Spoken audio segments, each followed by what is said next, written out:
Hello అండి. కథా ప్రేమికులందరికీ మీ లక్ష్మీ శ్రీనివాస్ నమస్సుమాంజలి. Lakshmi Srinivas the storyteller కథా కాలక్షేపానికి అందరికీ స్వాగతం, సుస్వాగతం. మన కథా కాలక్షేపంలో కొమ్మూరి వేణుగోపాలరావు గారు రాసిన కథాకావ్యం ప్రేమ నక్షత్రం 2వ భాగం నా మాటల్లో.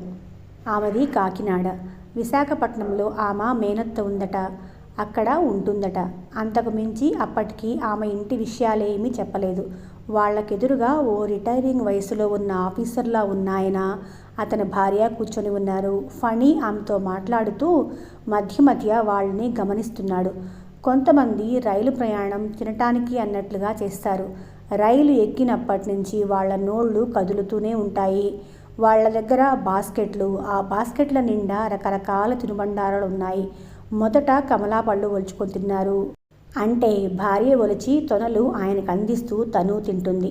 తరువాత జంతికల్లాంటివి బయటకు తీసి వాటిని పటపటలాడించేశారు. కాసేపటికి టిఫిన్ క్యారియర్ తీసి గిన్నెలు విడతీసి పులిహోర దద్దోజనం వడ్డించుకొని ఆప్యాయంగా తినేశారు. వాళ్ళని చూస్తూ ఉంటే ఫణికి ఆశ్చర్యంగానూ ఉంది, అసూయగానూ ఉంది. అంతేకాక నోరూరింది, ఆకలి కూడా వేసింది. పులిహోర అట్లాంటివి ఇంట్లో అయితే తినబుద్ధి కాదు, కానీ రైల్లో ప్రయాణం చేస్తున్నప్పుడు కొంత రుచి పెరుగుతుంది అన్నాడు మెల్లిగా ఫణి. ఆమె నవ్వింది. మీకు ఆకలి వేస్తున్నట్లుగా ఉందే? అబ్బే లేదనుకోండి, మీకు లేకపోయినా నాకు వేస్తోందిలేండి. ఆమె బాస్కెట్లోంచి చిన్న స్టెయిన్లెస్ క్యారియర్ విప్పింది. అందులో కాజాలు, పులిహోర ఉన్నాయి. తినటానికి వేరే ప్లేట్లు ఏమీ లేవు. ఇద్దరు చెరో గిన్నె తీసుకున్నారు. వాటిలో కొంచెం కొంచెం పులిహోర, కొద్దిగా కాజాలు ఉంచుకొని కబుర్లు చెప్పుకుంటూ తినసాగారు. మీరు ఇదివరకు విశాఖపట్నం ఎప్పుడన్నా వెళ్ళారా? లేదండి అన్నది. మీరు? నాకు ఇదే మొదటిసారి. మీరెక్కడుంటారు? ఆమె అడిగింది. బహుశా హాస్టల్లో ఉంటాను, భరించగలిగితే. అంటే అంటే ఏం లేదు, తర్వాత చెప్తాలేండి. పలహారం చేయటం పూర్తయింది. అబ్బా, పులిహోర ఎంత గొప్పగా ఉంటుందని ఇంతవరకు నాకు తెలియదు అన్నాడు అతను తృప్తిగా. శైలజ నవ్వింది. రైల్లో దాని రుచి పెరుగుతుందని ఇందాకే చెప్పారుగా. అంతేకాదు, రైలు ప్రయాణంలో ఆకలి కూడా ఎక్కువ అవుతుంది. ఎదురుగా చూసేసరికి ఆ దంపతులు టిఫిన్ క్యారియర్ సర్దేసి లోపల పెట్టి పచ్చ అరటి పళ్ళు తింటున్నారు. ఒక్కొక్కరి చేతుల్లో అరడజనుకు పైగా ఉన్నాయి. ఫినిషింగ్ టచెస్ ఇస్తున్నారు అనుకున్నాడు ఆబగా. అటు చూడకండి, మళ్ళీ మీకు నోరూరితే కష్టం. ఆ సామాగ్రి మన దగ్గర లేవు అంది శైలజ చిన్నగా వినిపించినట్లు. కాసేపటికి ఆమె ముఖంలో నిద్ర వచ్చే లక్షణాలు చూసి, మీరు పడుకోండి, లేటుగా వచ్చిన రైలు అడుగడుక్కి లేటవుతూనే ఉంటుంది. విశాఖపట్నం వచ్చాక లేపుతాను అన్నాడు. వెళ్ళిన అంత రాత్రి వేళ మా మేనత్త ఇల్లు వెతుక్కుంటూ వెళ్ళటం సాధ్యం కాదు. రాత్రంతా స్టేషన్లో గడపాల్సిందే అని శైలజ తనలో తాను అనుకుంటున్నట్లుగా మాట్లాడి మెల్లిగా పక్క మీదకు వాలింది. ఫణికి కూడా కాసేపు నడుం వాల్చాలి అనిపించింది. అందులో శైలజను తానే పడుకోమన్నాడు కనుక ఇప్పుడు కూర్చునేందుకు కూడా చోటు లేదు. లేచి మధ్యనున్న బెర్తుని బెల్టు నుండి విడతీసి గొలుసుని బిగించి నెమ్మదిగా ఎక్కి పడుకున్నాడు. రైలు మధ్య మధ్య ఆగుతూ మళ్ళీ వేగం పుంజుకుంటూ సాగిపోతూ ఉంది. కంపార్ట్మెంట్లో ఎవరో ఒకరిద్దరు మాట్లాడుకోవటం తప్ప ఎక్కువ భాగం నిద్రపోతున్నారు. అతనికి అలసటగా ఉన్న నిద్ర రావటం లేదు. ఎదురుగా ఉన్న వైపు కింద బెర్త్ మీద భార్య, మధ్య బెర్త్ మీద భర్త పడుకుని గుర్రుబెట్టి నిద్రపోతున్నారు. శైలజ ఏం చేస్తుంది? కొద్దిగా తల వంచి చూశాడు. ఒకవైపు తిరిగి చెయ్యి తల కింద పెట్టుకొని కళ్ళు మూసుకొని పడుకోనుంది. నిద్రపోతూ ఉందా? ఇప్పుడు ముక్కుపుడక కనపడటం లేదు. ఎంత అందంగా ఉంది! ఎప్పుడూ ఈమె ముఖాన్ని ఇటువైపు నుంచే చూస్తూ ఉండాలి కాబోలు. అలా చూస్తూ ఉన్న శైలజ మీద ఏదో పడినట్లయ్యేసరికి కళ్ళు విప్పి చూసింది. ఏమిటి పడిందా అని చేత్తో తడిమి చూసుకునేసరికి 10 పైసల కాయిన్ దొరికింది. పైకి చూసింది. పై బెర్తు కింద గీతలాంటి రంధ్రంలోంచి ఫణి జేబులోంచి జారిపడినట్లయింది.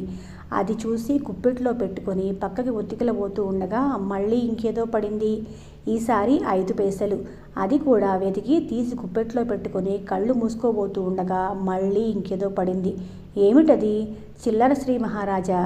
తర్వాత ఆమెకి నిద్ర పట్టలేదు. తను కాకినాడ ఇంటి పరిస్థితులు, విశాఖపట్నంలో ఉండబోయే మేనత్త ఇల్లు, అక్కడి వాతావరణం ఎలా ఉంటుందో అని ఆమెకు భయంగా ఉంది. విశాఖపట్నం వచ్చేసరికి ఆమె లేచి మంచి నిద్రలో ఉన్న ఫణిని నిద్రలేపాల్సి వచ్చింది. విశాఖపట్నం జీవితం మొదలైంది. ఫీజు కట్టేందుకు వెళ్ళినప్పుడు ఆఫీస్లో కలుసుకున్నారు. హలో అని పలకరించబోయి తమాయించుకున్నాడు. ఆమె పక్కన కళ్ళజోడు పెట్టుకున్న ఓ నడివయసు స్త్రీ ఉంది. మేనత్త కావును అనుకున్నాడు. ఆమె కూడా కళ్ళతోనే పలకరించింది. అతను అర్థం చేసుకున్నాడు. ఆమెకు మేనత్త దగ్గర అట్టే స్వతంత్రం లేదు, పైగా భయం కూడా. క్లాస్లో అందరూ కొత్త. మొదటి రోజు మనసంతా పిచ్చి పిచ్చిగా ఉంది. ఇల్లు వదిలి రావటం అదే మొదటిసారి కావటాన బిడియంగా ఏదో ఒంటరి వాడైపోయినట్లు రకరకాలుగా ఉంది. క్లాస్లో చొరవ చేసి శైలజను పలకరిద్దామనుకున్నాడు. కానీ అంతమంది ముందు మొదటి రోజునే మాట్లాడటానికి సంకోచం వల్ల ఆ ప్రయత్నం మానుకున్నాడు. ఆ సాయంత్రం యూనివర్సిటీ గేటు దాటి యువతలకొచ్చి సిటీ బస్ కోసం ఎదురు చూస్తూ ఉండగా శైలజ కనిపించింది. ఆమె కూడా బస్ కోసం ఎదురు చూస్తూ నిలబడింది. దగ్గరికి వెళ్ళాడు. ఆమె చూసింది. హాస్టల్లో చేరలేదా? లేదు. ఎందుకని? ఎందుకంటే అతను నవ్వాడు. ఇంకా చేరలేదు కాబట్టి. ఆమె కూడా నవ్వింది. మీ మేనత్త గారింట్లో బాగుందా? బాగాలేదు. ఎందుకని? ఎందుకంటే ఒక క్షణం ఆగి నవ్వుతూ అంది. బాగాలేదు కాబట్టి. అతనికి కూడా నవ్వొచ్చింది. ఆ నవ్వు అతని పెదవుల మీద నుంచి దిగిపోకముందే అతను ఎక్కవలసిన బస్సు కూడా వచ్చింది. ఆమె కూడా అతనితో పాటు అదే బస్సులో ఎక్కింది. లోపల జనం కిక్కిరిసి ఉన్నారు. ఇద్దరూ పక్కపక్క నిలబడ్డారు. భుజం భుజం రాసుకుంటుంది. జనం తోపుడికి ఒక్కొక్కసారి మరింత దగ్గరగా రావాల్సి వస్తుంది. ఇదేమిటి, ఇద్దరం ఒకే చోటుకు పోతున్నాం? అతను అన్నాడు. ఒకే చోటుకు పోవటం లేదు, ఒకే వైపుకు వెళుతున్నాం. ఆమె సరిదిద్దింది. ఇద్దరిలో ముందెవరు దిగుతారు చెప్పండి? నేను. ఎలా తెలుసు? నిజంగా చెప్పేయమంటారా? ఆశ్చర్యం ప్రకటిస్తున్నట్లుగా అంది. చెప్పండి. తెలుసు కాబట్టి. బస్సు ఒక చోట ఆగింది. కానీ మీకు నిజంగా తెలియదు. ఎందుకంటే నేనిక్కడ దిగిపోతున్నాను కాబట్టి. జనంలోంచి యువతల పడి బస్సు దిగిపోయాడు. మొదటి 2 రోజులు హోటల్లోనే ఉన్నాడు. రాత్రిళ్ళు నిద్రపట్టక పొర్లుతూ ఆలోచిస్తూ ఉన్నాడు. హాస్టల్కి వెళ్ళి మెస్ బిల్లు వగైరాలు ఎంతవుతాయో వాకపు చేసి వచ్చాడు. అతను అనుకున్న బడ్జెట్కి ఎంతో ఎక్కువగా ఉంది. ముందు ముందు స్కాలర్షిప్ వస్తే రావచ్చు. కానీ మిగతా ఖర్చు కూడా తట్టుకునే స్థితిలో తను లేడు. ఎంతో పొదుపుగా ఖర్చు పెట్టుకోవాలి. కఠినంగా జీవించాలి. తక్కువ అద్దెకు ఎక్కడైనా గద్దెరుతి తీసుకోవాలి. పొద్దుట పూట ఏదైనా చౌకబారు హోటల్లోనో ప్లేట్ మీల్స్ ఇచ్చే చోటో తినవచ్చు. రాత్రిళ్ళు కొద్దిగా టిఫిన్, లేకపోతే అరటిపళ్ళు ఇలాంటి వాటితో సరిపెట్టుకోవచ్చు. ఈ నిర్ణయానికి వచ్చాక వారం రోజుల పాటు యూనివర్సిటీ నుంచి వచ్చాక సాయంత్రాలు గది కోసం తెగ తిరిగాడు. చివరకు అతని కష్టం ఫలించింది. ఒక మురికి వీధిలో చిన్న చిన్న ఉద్యోగాలు చేసుకునే వాళ్ళు నివసించే ఓ లాడ్జి వంటి దానిలో గది అద్దెకు దొరికింది. నెలకు 20 రూపాయలు. దగ్గరలోనే ప్లేట్ మీల్స్ సప్లై చేసే చిన్న హోటల్ కూడా ఉంది. రాత్రిళ్ళు తేలికైన పలహారం, లేకపోతే అరటిపళ్ళు. ఈ పద్ధతి బాగానే ఉంది. కొన్నాళ్లకు అలవాటైపోయింది. ఫణి, శైలజ క్లాస్లో ఒకరు ఫస్ట్, ఇంకొకరు సెకండ్. అనుకున్నట్లుగా అతనికి స్కాలర్షిప్ వచ్చింది. శైలజకు వచ్చింది. యూనివర్సిటీలో ఇద్దరూ కలిసి మాట్లాడుకునేందుకు అవకాశం చిక్కేది. ఆమె ఇంటికి వెళ్ళిపోయాక కలుసుకోవటానికి సాధ్యపడేది కాదు. మీ మేనత్త పెద్ద పుల అని అడిగాడు ఒకసారి. ఏం? మిమ్మల్నంత నిఘాలో ఉంచుతున్నందుకు. అది ఆవిడకు అవసరం. ఆమె చెప్పటానికి సిద్ధపడినట్లు కనిపించింది. కానీ ఎందుకో సంకోచించింది. ఆమె ముఖంలో దిగులు కనిపించింది. చెప్తానులే తర్వాత. అతను గుచ్చి అడగలేదు. ఓ మధ్యాహ్నం లీజర్ అవర్లో క్లాస్ రూమ్లో ఇద్దరే కూర్చుని ఉన్నారు. సబ్జెక్ట్ గురించి చర్చించుకుంటూ ఉన్నారు. ఆర్గానిక్ కెమిస్ట్రీ శైలజకు వెబ్ సబ్జెక్ట్. అతనికి ఏదో డౌట్ వచ్చింది. ఆమె సబ్జెక్టులో లీనమై ఆవేశంగా గడగడమని అనర్గళంగా చెప్పడం మొదలుపెట్టింది. పైన ఫ్యాన్ గాలికి ముఖం మీద పడుతున్న ముంగురులు, నల్లటి కళ్ళు, తెల్లటి కంఠం మీద నల్లటి ఆ పుట్టుమచ్చ. అందమైన అమాయకత్వంతో కూడిన ఆమె ముఖం. కానీ కళ్ళార్పకుండా అలా చూస్తూ ఉండిపోయాడు. ఆమె చెప్పటం పూర్తయింది. కానీ అతను చూడటం పూర్తి కాలేదు. ఆమె కొంచెం ఇబ్బంది పడింది. ఏమిటి అలా చూస్తున్నారు? అతను తెరిపిన పడ్డాడు. అంటూ. ఏమిటలా చూస్తూ ఉండిపోయారు? చెప్పనా? చెప్పండి. ముక్కు పుడక. ఆమె ముఖంలో సిగ్గుతో కూడిన ఎర్రటి ఎరుపు వచ్చింది. ఇష్టమైన వార్త వింటే కలిగే సంతోషం సిగ్గు రూపంలో బయటకు పొంగినట్లయింది. బాగుంది కదూ? అతని గొంతులో పచ్చి వెలకాయ అడ్డుపడినట్లయింది. ఎంతో మోజుపడి చేయించుకున్నాను. బీఎస్సీలో వచ్చిన ప్రైజులన్నీ అమ్మి ఎంతో కష్టం మీద చేయించుకున్నాను. ఏం చెప్పాలి? అలా మెదలకుండా ఉండిపోయారేం?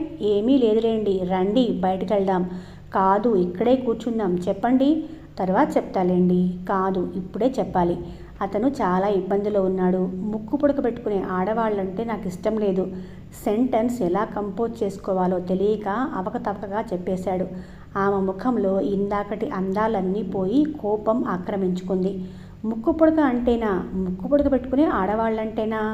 రెండూను అనబోయి సర్దుకొని ముక్కు పుడక అంటేనే అన్నాడు. ఇందాక పెట్టుకునే ఆడవాళ్ళంటే అన్నారు. అతను తికమక పడ్డాడు. పరిధిలోకి వచ్చే వరకు మగవాడిది ఆధిక్యత, పరిధిలోకి వచ్చాక ఆధిక్యత ఆవిడ సొత్తు. ఎలా చెప్పాలో తెలియక అన్నాను.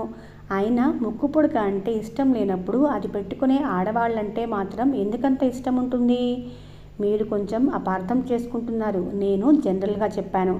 ఆమె ఏమీ రాజీ పడలేదు. అసలు మీకు ఎందుకని ఇష్టం లేదు? ఏమిటి ముక్కు పుడక అంటే? ఎందుకంటే ఆమె ఆత్రంగా చూస్తుంది. ఎందుకంటే ఇష్టం లేదు కాబట్టి. ఓహో అంటూ చేతిలో పుస్తకాన్ని టేబుల్ మీద విసురుగా కొట్టి అక్కడి నుంచి బయటకు వెళ్ళిపోయింది. అతను ఏమండి ఏమండి అని పిలుస్తున్నా కూడా అతని మనసంతా కలిచివేసినట్లయింది. ఊరుకున్న వాడిని ఊరుకోక అనవసరంగా ఆ ప్రసక్తి తీసుకొచ్చాను అని తనను తాను తిట్టుకున్నాడు. సాయంత్రం బస్టాప్ దగ్గర పలకరించడానికి ప్రయత్నించాడు. ఆమె పలకపోగా ముఖం పక్కకు తిప్పుకుంది. బస్సులో కిక్కిరిసిన జనం ఇద్దరూ పక్కపక్కనే నిలబడ్డారు. భుజం భుజం రాసుకుంటున్నాయి. శైలజ, నేను జనరల్గా చెప్పాను, మీ గురించి కాదు. ఆమె ఏమీ జవాబు చెప్పలేదు. శైలజ ప్లీజ్. బస్సు ఒక చోట ఆగింది. ఆమె నిలబడ్డ చోట ఓ సీటు ఖాళీ అయింది. చప్పున వెళ్ళి ఆ సీట్లో కూర్చుంది. అంతకుముందు ఆమె నిలబడ్డ చోటు ఓ లావుపాటి ఆమె ఆక్రమించేసుకుంది. శైలజ రూపాన్ని అతను కనిపించకుండా కప్పేసింది. అతను దిగవలసిన స్టాప్ వచ్చి క్రిందకు దిగి నిస్పృహగా నడుస్తున్నాడు. శైలజకు కిటికీలోంచి అతను కనిపిస్తున్నాడు. అప్రయత్నంగా అతని కేసే చూస్తుంది. బస్సు కదిలి వెళుతూ ఉండగా అతను వెనుదిరిగి చూసేసరికి ఆమె చప్పున ముఖం పక్కకు తిప్పుకుంది. ఫణి గదికి వచ్చి మంచం వాల్చి నీరసంగా పడుకున్నాడు. చీకటి పడేదాకా అలా ఆలోచిస్తూ పడుకొని కాఫీ తాగాలనిపించి లేచి కూర్చున్నాడు. జేబులు తడుపుకుంటే చిల్లర ఏం తగలలేదు. పెట్టె తెరిచి చూశాడు. ఖాళీ. డబ్బులన్నీ అయిపోయాయి. ఈ ఊరొచ్చి 2-3 నెలలు అయిపోయింది. ఎంత పొదుపుగా వాడుకున్నా కూడా పుస్తకాలకి, కనీసపు అవసరాలకి డబ్బంతా అయిపోయింది. అతని గుండెల్లో రాయి పడినట్లుగా అయిపోయింది. ఈ సమస్య గురించి ఇంతవరకు తెలియకపోలేదు. ఆలోచించడానికి భయం వేసి వాయిదా వేసుకుంటూ వచ్చాడు. ఇప్పుడు ఇహ తప్పదు. ఏం చెయ్యాలి? చన్నీళ్లతో మొహం కడుక్కొని గది తలుపు తాళం వేసి బయటకొచ్చాడు. తనకు రోజు అరటిపళ్ళు ఇచ్చే బండివాడు వీధిలో కనిపించాడు. బాబూ, పళ్ళివ్వనా అన్నాడు. వద్దు అన్నట్లు తలాడించి ముందుకు నడిచాడు. ఆకలి తీరినప్పుడు అప్పుడప్పుడు వెళ్ళి బన్ను రొట్టె తిని టీ తాగే టీ దుకాణం కనిపించింది. గల్లాపెట్టె దగ్గర కూర్చొని డబ్బులు వసూలు చేసుకుంటున్న దుకాణం యజమాని యథాలాపంగా తల తిప్పి అతని వంక పలకరింపుగా చూశాడు. చిరునవ్వుతో సమాధానం చెప్పి ఆ సందు దాటి యువతలకొచ్చాడు. రాత్రి 10 అయ్యే వరకు గమ్యం లేని వాడిలాగా అటూ ఇటూ తిరిగాడు. నీరసంగా ఉంది, కానీ కసిగా ఉంది. ఏం చెయ్యాలి? చెల్లెలు వసుమతికి రాస్తే అది హిందీ టీచరు. అది హిందీ పరీక్షలకు చదివేటప్పుడు దాన్ని ముసలమ్మ అని ఏడిపించేవాడు. హిందీ చదివేవాళ్ళు అతని కంటికి ఎందుకో ముసలివాళ్ళలా కనిపించేవాళ్ళు. ఆ హిందీ పరీక్షలే పట్టుదలగా పాస్ అయ్యి అది ఇప్పుడు సంసార భారాన్ని ఈదుకు వస్తుంది. దాని దగ్గర ఏముంటుంది? తనని ఎలా ఆదుకుంటుంది? పిచ్చి పిచ్చి ఆలోచనలు వస్తున్నాయి. రిక్షా తొక్కితే? అతను కాసేపు రిక్షా తొక్కేవాడయ్యాడు. అతని రిక్షాలో శైలజ ఎక్కింది. అతనికి తెలుసు, కానీ ఆమె గమనించలేదు. రిక్షాలో కూర్చొని సీరియస్గా కెమిస్ట్రీ గురించి ఆలోచిస్తుంది. గమ్యం వచ్చింది. దిగి డబ్బులు ఇవ్వబోతూ అతని ముఖంలోకి చూసి నిర్ఘాంతపోయింది. అతను సిగ్గుపడలేదు. గర్వంగా నిలబడ్డాడు. ఆమె దుఃఖం ఆపుకోలేక అక్కడి నుంచి గబగబా నడిచి చీకట్లోంచి ఎటో వెళ్ళిపోయింది. రాత్రివేళ స్టేషన్లో లైసెన్స్ కూలీలా పనిచేస్తే శైలజ రైలు దిగింది. కూలీ కూలీ. పరుగున వెళ్ళి ఆమె లగేజ్ అందుకొని తల మీద పెట్టుకున్నాడు. శైలజ సుకుమారంగానే ఉంది, కానీ ఆమె సామాను బరువుగా ఉన్నాయి. బయటకొచ్చాడు. లగేజ్ క్రింద పెట్టి భుజం మీద గుడ్డతో చెమట తుడుచుకున్నాడు. ఎంత? ఆమె పర్సు జిప్పును లాగుతూ ముఖంలోకి చూసింది. నిర్విణ్ణురాలైపోయింది. ఫణి ఫణి. రిక్షావాడిగా, కూలీవాడిగా, ట్యాక్సీ డ్రైవర్గా, ఫ్యాక్టరీ వర్కర్గా ఏ రూపంలో ఉన్నా అన్ని చోట్ల శైలజ సాక్షాత్కరిస్తోంది. అతన్ని నిర్దాక్షిణమైన ఆలోచనల్లో అపురూపంగా అవతరిస్తుంది. 10 గంటలకు అలసిపోయి గదికి వచ్చి పడుకున్నాడు. మరునాడు అలాగే యూనివర్సిటీకి వెళ్ళాడు. నిస్సత్తువుగా ఉంది. అయినా శక్తినంతా కూడా తీసుకొని క్లాసెస్కు అటెండ్ అయ్యి మామూలుగానే తిరిగాడు. ఎంతో ప్రయత్నించిన మీదట ఆమెతో ఒక్క నిమిషం మాట్లాడటానికి అవకాశం దొరికింది. శైలజ కోపం పోలేదా? ఆమె జవాబు చెప్పకుండా ముఖం పక్కకు తిప్పుకుంది. శైల దూరంగా వెళ్ళిపోయింది. అతనికి పిచ్చెక్కినట్లుగా అయింది. కోపం వచ్చింది, ఏడుపు వచ్చింది. బస్సులో కూడా ఆమె ఏమీ మాట్లాడటానికి అవకాశం ఇవ్వలేదు. ఆ రాత్రి మరింత నిర్దాక్షిణ్యంగా గడిచింది. మరునాడు మరింత నిస్సత్తువుగా ఉంది. మొన్నటి మధ్యాహ్నం నుంచి ఇంతవరకు ఏమీ తినలేదు. పచ్చి మంచినీళ్ళు తప్ప ఏమీ తాగలేదు. మంచం మీద నుంచి లేవటానికి కష్టం అనిపించింది. అసలు గది ఊడ్చే నారాయణమ్మ వచ్చి లేపే వరకు కళ్ళు విప్పలేదు. ఇవాళ కాలేజీ మానేద్దామనుకున్నాడు. కానీ ఎవరి మీదనో కసి ఉన్నట్లు, ఆ కసి తనను తాను శిక్షించుకొని తీర్చుకుంటున్నట్లుగా లేని శక్తి తెచ్చుకొని లేచి స్నానం చేసి యూనివర్సిటీకి బయలుదేరాడు. అతని దగ్గర బస్సు సీజన్ టికెట్ ఉంది. క్లాస్లో శైలజ వంక చూడలేదు. ఆమెతో మాట్లాడటానికి ప్రయత్నించలేదు. ప్రొఫెసర్ ఆల్డిహైడ్స్ మీద పాఠం చెబుతున్నాడు. ఉన్నట్లుండి శైలజను ఏదో ప్రశ్న అడిగాడు. అంతరంగమంతటా ఆలోచన నిండిపోయి ఉన్న ఆమె తన పేరు విని ఉలిక్కిపడి చూసింది. ఆయనేదో ప్రశ్న వేసినట్లు తెలిసింది. కానీ అర్థం కాలేదు. అయోమయంగా చూసింది. ప్రొఫెసర్ ఫణి వంక చూశాడు. You mister Phanindra? ఫణి లేచి నిలబడ్డాడు. ఈవేళ గడ్డం కూడా చేసుకోలేదు. కళ్ళు లోతుకుపోయి మొహం పెక్కుని పోయింది. అయినా కంఠం విప్పి అడిగిన దానికి జవాబు చెప్పడం మొదలుపెట్టాడు. 3 నిమిషాల ప్రవాహంలాగా నిరాటంకంగా మాట్లాడేశాడు. క్లాస్ అంతా స్పెల్ బౌండ్ అయినట్లుగా వింటున్నారు. శైలజ ఆశ్చర్యంగా కన్నార్పకుండా చూస్తోంది. Very good. కానీ mister Phani, why are you like that? You seem to be sick.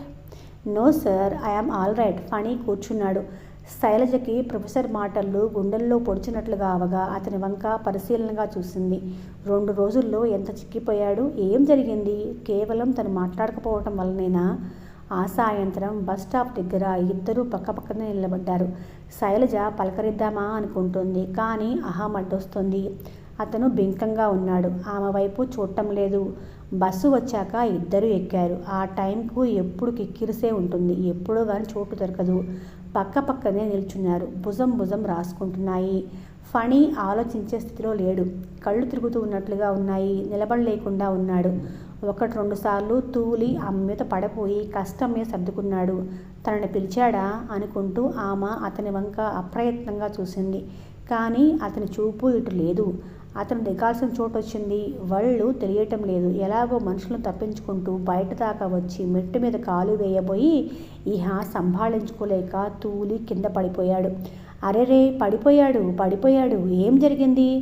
Bus వాడిది ఏం తప్పు లేదు. నీరసంగా ఉన్నట్లుంది. కళ్ళు తిరిగి ఉంటాయి. శైలజకు అర్థమైంది. ఫణి అనుకుంటూ గుమ్మం దగ్గరికి పరిగెత్తింది. అప్పటికి కొంతమంది గుమిగూడి కదిలించేవాళ్ళు కదిలిస్తున్నారు. ముఖం మీద నీళ్లు చల్లుతూ ఉన్నారు. ఫణి నెమ్మదిగా కళ్ళు విప్పాడు. ఎవరితను? University student. Post graduation course అనుకుంటాను. శైలజ ముందుకెళ్ళింది. ఈ పరిస్థితుల్లో అతన్ని ఎక్కువసేపు ఉంచటం ఆమెకి నచ్చలేదు. నాకితను తెలుసు, నేను తీసుకెళ్తాను. దయ ఉంచి ఓ రిక్షాను పిలవండి అంది కింద పడ్డ అతని పుస్తకాలు ఏరుతూ. ఫణికి ఇప్పుడు కాస్త ఒళ్ళు తెలిసింది. చెప్పింది చేయగలుగుతున్నాడు. 2-3 సాయం పట్టి అతన్ని రిక్షాలో కూర్చోబెట్టారు. శైలజ అతని పక్కన కూర్చొని భుజం చుట్టూ చెయ్యి వేసి గట్టిగా పట్టుకుంది.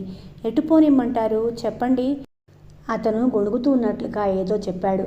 మొదట సరిగ్గా అర్థం కాలేదు. మొత్తం మీద అవస్థపడి ఆ సందు ఈ సందు తిప్పి మధ్య అతన్ని అడుగుతూ అతనుండే లాడ్జికి చేర్చింది. ఎప్పుడూ ఒంటరిగా తిరిగే ఫణి అమాంతంగా ఓ యువతితో, అందున రూపసితో, అందున ఆమె ఇంచుమించు అతని భారమంతా మోస్తూ లోపలికి తీసుకువస్తూ ఉండగా అక్కడి వాళ్లంతా కనుల పండుగగా ఉత్సాహంగా అసూయగా తిలకించారు. శైలజ అతన్ని మంచం దగ్గర తీసుకొచ్చి పడుకోబెట్టింది. తర్వాత నిస్సహాయంగా ఆలోచిస్తూ నిలబడింది. ఏం జరిగింది? తనకి జ్వరం ఉన్నట్లు లేదు.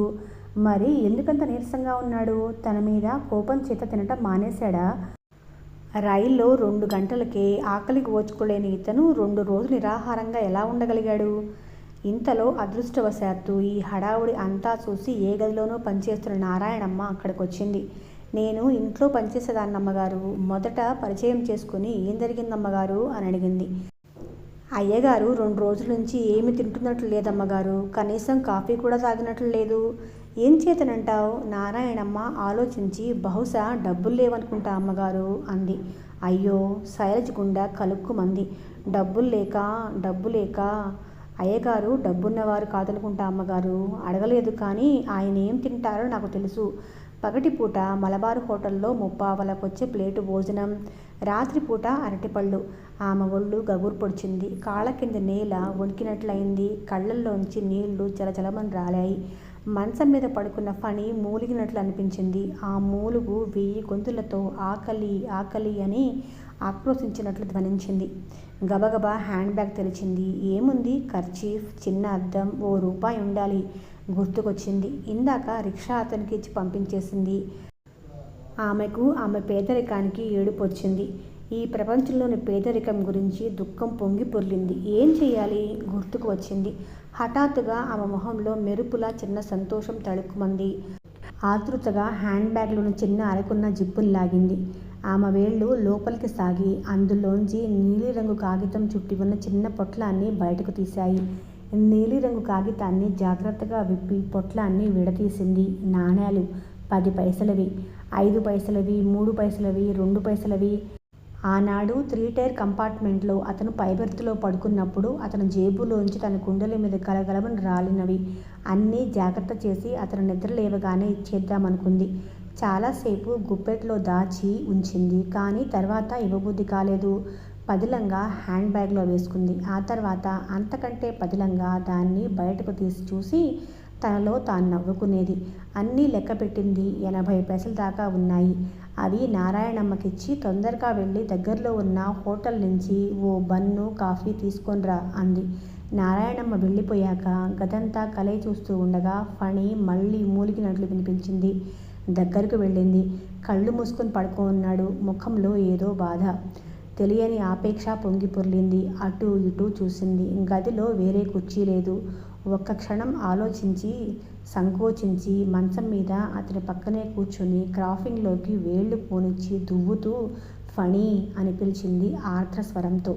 కళ్ళు మూసుకుని పడుకొని ఉన్న ఫణికి లీలగా తానే స్థితిలో ఉన్నాడో, ఏం జరుగుతూ ఉన్నదో తెలుస్తుంది. ఏ అమృత హస్తమో వచ్చి తల నిమురుతూ ఉన్నట్లుగా ఎంత హాయిగా ఉంది. నెమ్మదిగా కళ్ళు విప్పాడు. ఫణి, ఇలా ఎందుకు చేశావు? ఏం చేశాను? నాకెందుకు చెప్పలేదు? ఏంటి? ఆమెకేమని చెప్పాలో తెలియలేదు. నిజం. ఎందుకంటే అతను బలహీనంగా నవ్వాడు. నిజం కాబట్టి. ఆమెకు కూడా నవ్వొచ్చింది. ఇంతలో నారాయణమ్మ కాఫీ, బన్ను తీసుకొచ్చింది. ముందు కాఫీ తాగండి, చల్లారిపోతుంది. అతన్ని పట్టుకొని మెల్లగా కూర్చోబెట్టి తాను పక్కనే కూర్చొని కాఫీ తాగించింది. మధ్యలో కింద పెట్టి ఉన్న బన్ను ముక్కలుగా తుంపి మెల్లగా తినిపించింది. ఆకలి తీరిందా? కొంచెం. అతను నవ్వాడు. పడుకోండి, నీరసంగా ఉన్నారు. అతను మళ్ళీ ఇందాకట్లా పడుకొని ఆమె చేతిని తన చేతుల్లోకి తీసుకుని గుండెల మీద ఉంచుకొని వేళ్ళు నిమురుతున్నాడు. శైలు, చాలా చాలా థ్యాంక్స్. దేనికి? ఎందుకంటే అతను ఏదో అనబోతున్నాడు. థ్యాంక్స్ చెప్పాలి కాబట్టి ఆమె అనేసింది. అతను నవ్వాడు. కాదు మరి, నా ప్రాణం కాపాడావు కాబట్టి. ఎంత పెద్ద మాట. ఆమె ముఖం సిగ్గుతో ఎర్రబడిపోయింది. అతను ఆశ్చర్యంగా ఆమె ముఖంలోకి చూస్తున్నాడు. ఎర్రబడ్డ ఆమె ముఖంలో ముక్కుపొడుకులోని ఎర్రని రాయి ఎంత అందంగా మెరుస్తోంది. అలా ఉన్న ఆమె ముఖం ఎంత గొప్పగా ఉంది. ఒక స్త్రీకి ముక్కుపొడుగా ఇంత అందం ఇస్తుందా? ఫణి, ఏమిటి చూస్తున్నావు? శైలజలోని శైలుని. పోలేను. ఎందుకంటే ఆగు, నువ్వు చెప్పవద్దు, నేనే చెప్తాను. పోలేను కాబట్టి. ఆమె నవ్వింది. కాసేపు నిశ్శబ్దంగా గడిచాక, మరి రేపు ఎలాగా అని అడిగింది. అదే ఆలోచిస్తున్నాను. ఆలోచించి ఏం చేస్తారు? ఏం చేస్తానో తెలియదు అన్నట్లు మీరున్నారుగా. ఉన్నానులేండి. ఏం చేస్తాను? ఆపదలో అడ్డుకుంటారు. అమ్మా ఆశ, అంత శక్తి ఉండద్దు. అయినా అంత అవసరం నాకేంటి?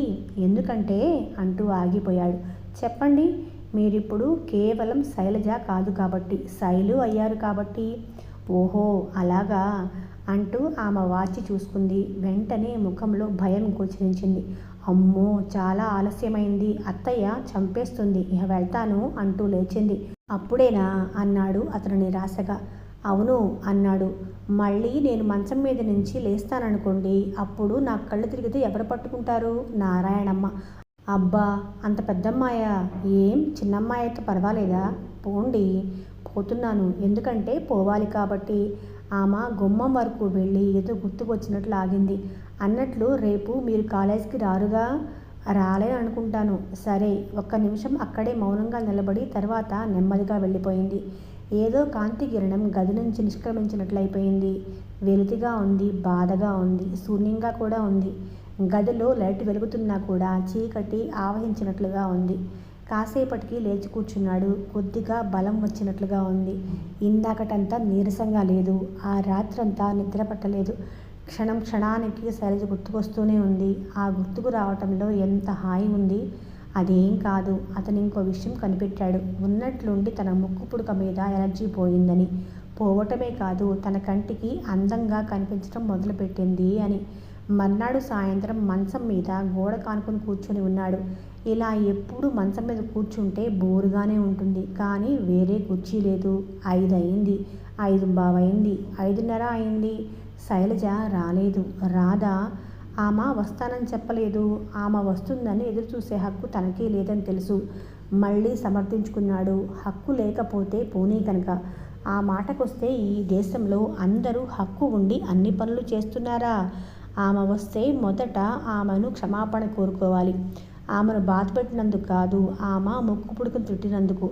అంతేకాదు, ఆమెని పొగుడుతాను, ఆమె అందాన్ని మెచ్చుకుంటాను. కానీ ఆమె రాదు. అతను నిరుత్సాహంగా అనుకోబోయాడు. కానీ ఆమె వచ్చింది. శైలు అని పిలవబోతూ ఆమె ముఖంలోకి చూసి ఆగిపోయాడు. ముఖం కొత్తగా ఉంది, ఏమిటోగా ఉంది. ఏమిటది తెలియటం లేదు. ఆమె దగ్గరకొచ్చింది. ఏమిటలా చూస్తున్నావు? కొత్తగా ఉన్నావు. కరెక్ట్. ఆ కొత్త ఏమిటో కనిపెట్టు. అర్థం కాలేదు. ఆలోచిస్తున్నాడు. Hello mister tubelight, take your time అంటూ హ్యాండ్ బ్యాగ్ తెరిచి చిన్న పుస్తకం లాంటిది బయటకు తీసింది. ఏమిటిది? Meals ticket book. కానీ ప్లేట్ మీల్స్ కాదు, ఫుల్ మీల్స్. 4 రోజుల వరకు ప్రాబ్లం లేదు. ఎక్కడిది? కొన్నాను. డబ్బెక్కడిది? అర్థం లేని ప్రశ్న. ఆమె ధనికురాలై ఉండవచ్చును, కానీ ఆమె ధనికురాలని మనస్సు అంగీకరించడం లేదు. ఆమె జవాబు చెప్పలేదు. ముఖంలోకి చూశాడు. అక్కడ కొంత అర్థమైంది. ట్యూబ్ లైట్ ఇప్పుడు వెలిగింది, కానీ మనస్సు బావురుమంది. ముక్కు పుడక అమ్మేశావు కదూ? తల వంచుకుంది. అలా వద్దు, నా కళ్ళలోకి చూడు. అమ్మేశావు కదూ? ఆమె అమాయకంగా తల ఊపింది. ఎందుకిలా చేశావు? అతను బాధగా, కోపంగా, కసిగా అరిచాడు. ఎందుకంటే ఆమె పెదవుల మీదకు నవ్వు తెచ్చుకోబోతుంది. వద్దు, తేలిగ్గా, హాస్యంగా తీసి పారేయడానికి ప్రయత్నించవద్దు. చెప్పు, ఇలా ఎందుకు చేశావు? నీకు నాకు సంబంధం ఏంటి? అతనికి చాలా ఆవేశంగా ఉంది. నీకు నాకు సంబంధం లేకపోవచ్చు, కానీ నీ పేదరికానికి నా పేదరికానికి సంబంధం ఉంది. అతను స్థాణువైపోయాడు. ఆమె ముఖంలోకి, కళ్ళల్లోకి చూస్తూ నిశ్చేష్టుడై ఉండిపోయాడు. అతని కళ్ళల్లో నీళ్లు తిరగబోతున్నాయి. నిగ్రహించుకుంటున్నాడు. వద్దు. ఏమిటి? అతని పెదవులు కదిలాయి. మగవాళ్ళు కంటనీరు పెట్టకూడదు. ఆమె నవ్వటానికి ప్రయత్నించింది. శైలు, నేను ఇంతవరకు 2 సందర్భాల్లో ఏడ్చాను. మొదటిది అమ్మకు క్యాన్సర్ వచ్చి పోయినప్పుడు. రెండవది చెప్పు, ఆగావేం?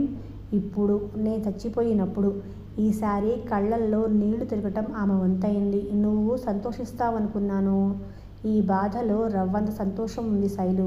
కానీ ఆ రవ్వంత సంతోషానికి కొండంత విలువ కూడా ఉంది.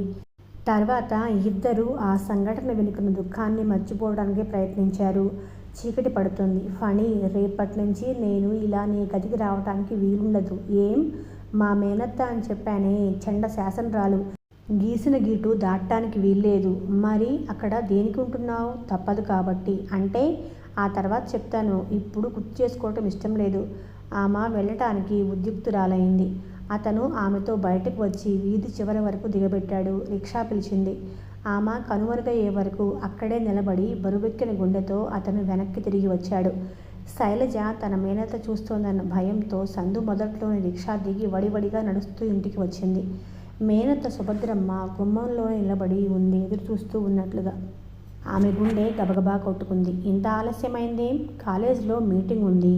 తడబడే గొంతుకతో జవాబిచ్చింది. నిన్న అలాగే అన్నావు. సుభద్రమ్మ గొంతులో కాఠిన్యం వెన్ను మీద తెరిచినట్లయింది. అలా పెట్టారు. ఆమెను తప్పించుకుని వెళ్ళటానికి ఆరాటపడుతూ లోపలికి నడవబోయింది. ఏది? ఇటు తిరుగు. శైలజ గతుక్కుమంది. ఆజ్ఞను శిరసా వహిస్తున్నట్లుగా తెల్లబోతూ ఆమె వంక తిరిగి నిలబడింది.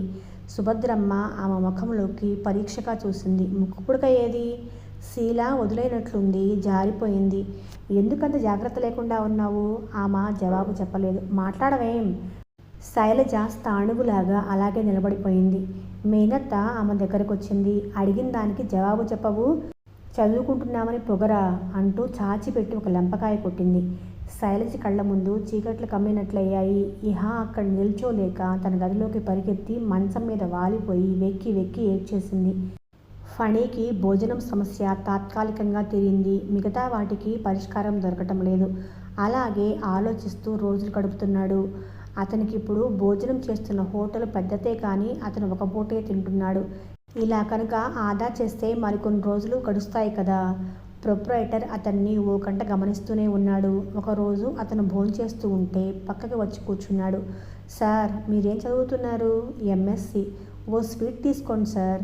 ఈవేళ గులాబ్ జామ్ స్పెషల్ చేయించాను. గులాబ్ జామ్ అనగానే ఫణీకి నోరూరింది. అయినా బింకంగా అబ్బే వద్దండి, నాకు స్వీట్స్ ఇష్టం లేదు అన్నాడు. ఎక్స్ట్రా ఏమీ పే చేయనక్కర్లేదు సార్. ఇవాళ మా అమ్మాయి పుట్టినరోజు, అందుకని చేయించాను. ఒరేయ్, 2 గులాబ్ జాములు తీసుకొనిరా. ఫణీకి సంతోషంగానూ ఉంది, ఇరకాటంగానూ ఉంది. సార్, మీరు ఒక్కపూట ఎందుకు భోజనం చేస్తారు? ఫణి తెల్లబోయినట్లయ్యాడు. ఏం జవాబు చెప్పాలో తెలియలేదు. కాసేపు ఆగి ప్రొప్రైటర్ అన్నాడు. సార్, మీరేం అనుకోకపోతే ఒక్క విషయం చెప్తాను. ఫణి చెప్పండి అన్నట్లు చూశాడు. మా అమ్మాయికి సాయంత్రం పూట 1 గంట సేపు మీరు ట్యూషన్ చెప్పాలి. అది లెక్కల్లో మొద్దు, ఇంగ్లీష్ బాగా రాదు. దానికి వచ్చిందల్లా ఒక్కటే సినిమా డైలాగ్స్. దాన్ని మీరు ఒక దారిలో పెట్టాలి. ఫీజు ఎంతైనా సరే ఇస్తాను. నెలకి 100 రూపాయలు ఇస్తాను. ఏమంటారు? ఫణి ప్రొప్రైటర్ ముఖంలోకి చూశాడు. అతడిలో భగవంతుడు కనిపించాడు. ఇది ఎదురు చూడని, ఊహించని అవకాశం. సరే అన్నాడు సంతోషంగా. అమ్మాయి అంటే ఎంత పెద్దదో అనుకున్నాడు. కానీ 12 ఏళ్ళు ఉంటాయి. పరికినీళ్ళు వేస్తుంది. బొద్దుగా ఏపుగా ఉంటుంది. పేరు నాగరాజకుమారి. ఈ రోజుకు ఈ కథకు ఇక్కడితో విరామం తీసుకుందాం. మళ్ళీ విరామం తర్వాత కొనసాగిద్దాం. ఆ కొనసాగింపులో మీరు కూడా భాగమయ్యేందుకు మన కథలు నచ్చినట్లయితే తప్పకుండా సబ్స్క్రైబ్ చేసుకొని నన్ను సపోర్ట్ చేయండి. అలాగే లైక్ చేసినట్లయితే ఇంకొంతమందికి రీచ్ అవుతుంది. అది మనకి చాలా హెల్ప్గా ఉంటుంది. సరేనా?